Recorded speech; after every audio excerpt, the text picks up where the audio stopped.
श्रद्धांजलि समारोह रामलखन सदल यादव को दी गई भावभीनी श्रद्धांजलि। मुंबई। मराठा क्षत्रिय विद्यावर्धक मंडल, भांडुप, मुंबई में स्वर्गीय रामलखन सदल यादव की श्रद्धांजलि सभा का आयोजन भावपूर्ण माहौल में संपन्न हुआ।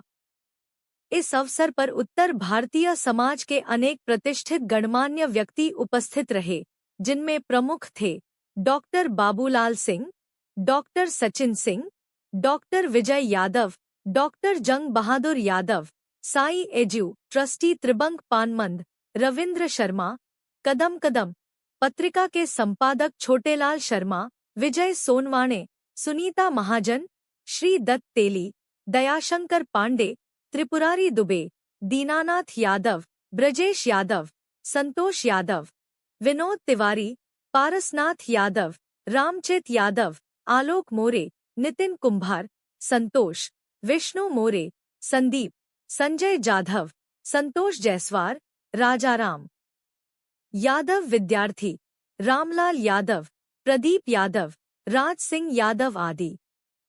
कार्यक्रम में उपस्थित जनसमूह ने यादव को श्रद्धासुमन अर्पित करते हुए उनके व्यक्तित्व और समाज सेवा के कार्यों को याद किया।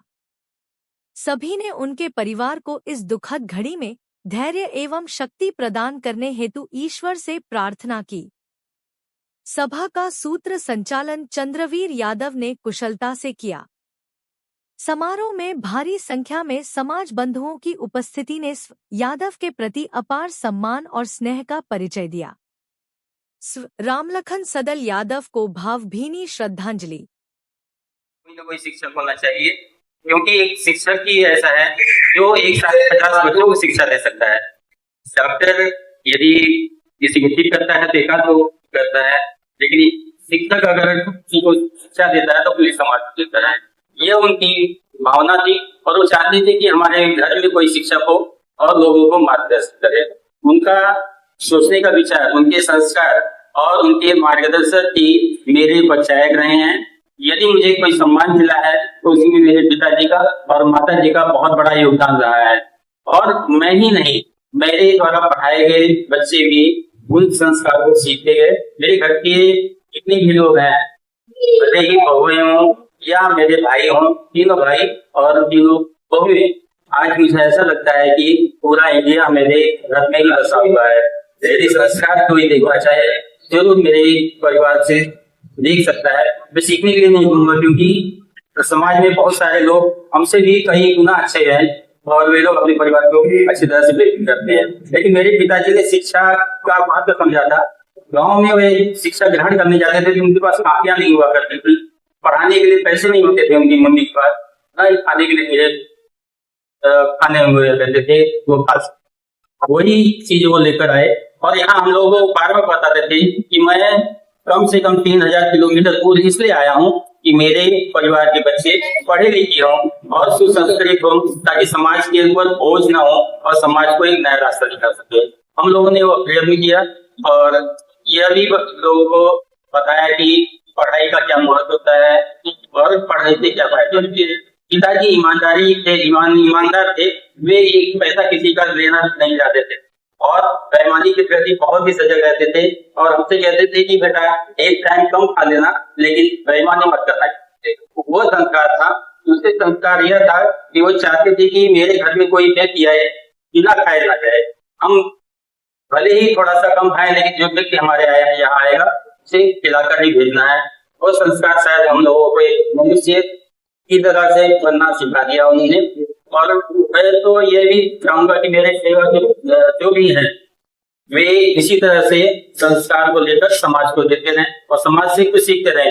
व्यक्ति हमेशा किसी को सीखते रहता है और वह उनकी प्रेरणा रहा करते थे। वे बीमार भले होते थे, बहुत ज्यादा बीमार हो जाते थे, बहुत सीरियस हो जाते थे, फिर भी उन्होंने कभी ये नहीं कहा कि बेटा छुट्टी ले लो और मेरे लिए दवाई लेके चलना है। बोलते थे कि पहले बच्चों को देखो, मैं एक हूँ लेकिन तुम्हारे सामने 50 बच्चे हैं, पहले 50 बच्चों को देखना होगा। और उनके ही कारण मैं शिक्षकों को प्रशिक्षण भी दिया करता था। 400 टीचर एक साथ मेरे सामने बैठते थे और कोई ये नहीं कर सकता था कि मेरे अंदर संस्कार की कमी है या मैं कभी उनको दे नहीं सकता हूँ। मुझसे भी बड़े लोग बैठते थे, मैं उनका भी ऋणी, समाज का ऋणी हूँ और इस चैनल का पाटेसर का ऋणी हूँ कि इस चैनल ने मुझे एक प्रसिद्धि दी है। मैं भले ही खाली महानगर पालिका में रहा हूँ, लेकिन ये पूरे भारत में आदरणीय पाटेसर ने जो वीडियो बनाकर पत्रकारिता में मेरा साथ दिया है, एक भाई की तरह मैं उसे कभी नहीं भूल सकता हूँ। तो इस चैनल को मैं फिर से एक बार बहुत बहुत बधाई देता हूँ कि मेरे इस समय वे आए और सभी का हल कर लिया है और मार्गदर्शन किया है। स्वतः उन्होंने तो सभी मेरे पिताजी के बारे में कहा, मुझे बहुत अच्छा लगा और मैं काफी धन्यवाद।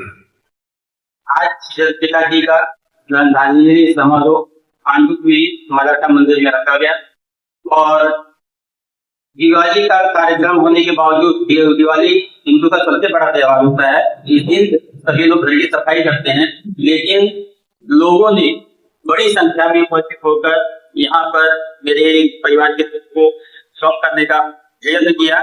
सबसे ज्यादा मैं चाहूंगा कि डॉक्टर बाबूलाल सिंह जी जो सामाजिक कार्यकर्ता ही नहीं, मेरे घर के सदस्य हैं वे, और डॉक्टर सचिन, डॉक्टर विजय यादव तथा उनके मित्र ही एक साथ में आए और मेरा मार्गदर्शन किए।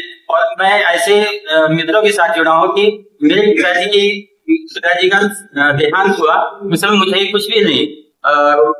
यहाँ पे शर्मा जी हैं, वो एक भाई की तरह से मेरे साथ खड़े थे और हर संभव उन्होंने पूरी कोशिश की कि मुझ पर कोई दुख ना आए। मैं उनका ऋणी हूँ जिन्होंने समय दिया, ताकि उनका भी मैं ऋणी हूँ और यह वादा करता हूँ कि मैं जो भी पिताजी ने मुझे धरोहर दी है उसे बांटने की कोशिश करूंगा। बहुत बहुत धन्यवाद। ये मेरा सौभाग्य रहा है कि मेरे माँ के यहाँ और मेरे पिताजी के घर, यानी दोनों खानदान में कोई शिक्षक नहीं था। मुझे पहला शिक्षक बनने का सौभाग्य प्राप्त हुआ और वह सौभाग्य मैं अपने आप को ऋणी समझता हूँ कि मैं अकेला ही नहीं बना था, क्योंकि वह दूरी मैंने काफी दूरी तय की। मेरे घर में इस समय मेरा बड़ा लड़का शिक्षक है, मेरी बड़ी बहू प्रोफेसर है, इसके बाद जो दूसरा लड़का है उसकी भी बहू शिक्षिका है। इस तरह से एक शिक्षक परिवार ही हमारा हो गया है और ये उन्हीं की देन है। ये जो हमारे परिवार का विकास हुआ है, जो शिक्षक है हमारे यहाँ, और मैं बता दूं एक बीएससी करके एमसीए भी लड़का किया है हमारे यहाँ और कोई ग्रेजुएशन से कम नहीं है। यह सब मेरे पिताजी की देन है। मैं उनका बहुत बहुत आभार प्रकट करता हूँ और उनकी आत्मा को कहूंगा कि मेरे जरूर रहें और मेरा मार्गदर्शन करें। इस श्रद्धांजलि सभा के अवसर पर मैं उन्हें विनम्र श्रद्धांजलि अर्पित करता हूँ और उनसे इसी तरह से आशीर्वाद चाहता हूँ पहले बना रहा वो कभी मेरे साथ बनी रहे, ताकि मैं। लेकिन उन्होंने गांव देहात में किसानी करके अपने घर में बच्चों को शिक्षित किया, पढ़ाया।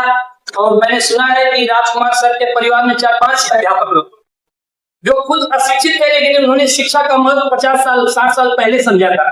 मैं उस विभूति को प्रणाम करता हूँ। आज स्वर्गवासी हो गए, हमारे बीच नहीं है, लेकिन उनसे प्रेरणा लेनी चाहिए हर अभिभावक।